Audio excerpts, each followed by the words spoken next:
It is a slow week in the radio world, and I am running out of things to talk about. So in this edition of making fun of the crybabies that hate my videos and yet continue to watch every single one of my videos, I will be talking about the recent public accusations that have been made against me. Now allow me to be clear, in my 63 years on this big blue flat world, I have been accused of many things.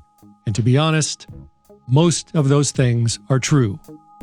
Because I'm an asshole. But these recent accusations hit home particularly hard. Not because they are made by random strangers on the internet, not because they never ever have any actual information or data to back up their claims, and certainly not because the people making these claims and accusations almost universally have third-grade spelling and grammar skills. But after very careful consideration, I have decided that it is in my best interest to respond to these accusations publicly. Because, as I mentioned only a moment ago, I'm running out of actual radio stuff to talk about. Accusation number 1.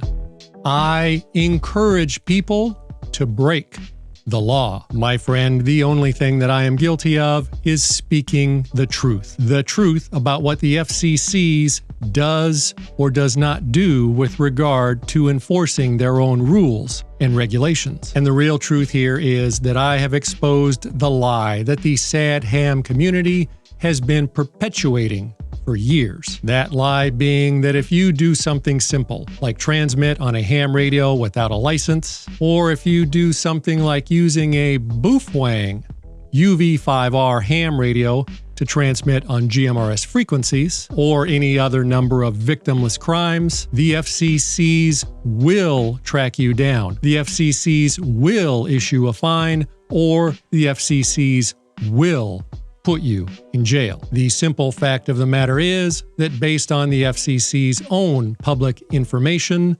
these lies are just that, lies. And when confronted with the option of telling the truth or perpetuating these lies, I choose to tell the truth. And if telling the truth is wrong, I don't want to be right. Whilst some people not only defend these lies, but they also go out of their way and do their very best to silence anyone that threatens their narrative. And so they try to silence me by doing, amongst other things, leaving mean comments on my videos, clicking the thumbs down button on my videos to teach me a lesson, or the best part, by having full-blown emotional breakdowns in the comments that they leave on my videos. But ladies and gentlemen, fear not, because I will continue to speak these truths, because I very strongly and deeply believe that if anyone is not happy with the job that the FCC is doing, enforcing or not enforcing their own regulations, instead of trying to silence me,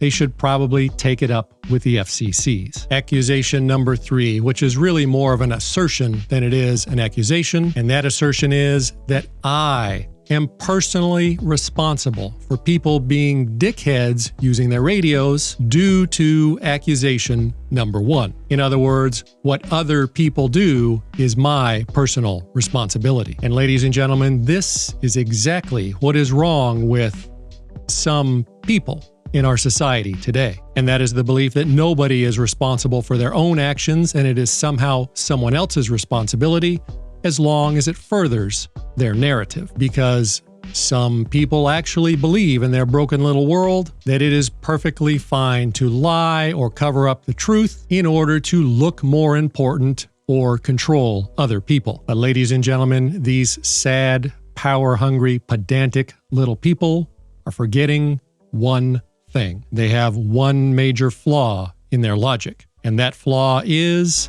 that if these accusations are actually true, and if I truly wield this kind of power over people, shouldn't they be being extra nice to me? Because if what they claim is true, I could just say the word and jam ham radio frequencies across the country. Or with the simple wave of a hand, I could take down ham repeaters worldwide. Or with just a snap of the fingers, I could bring plagues upon their crops. So maybe some people should just go back down into their basement and worry about more important things, like what boobies look like in real life.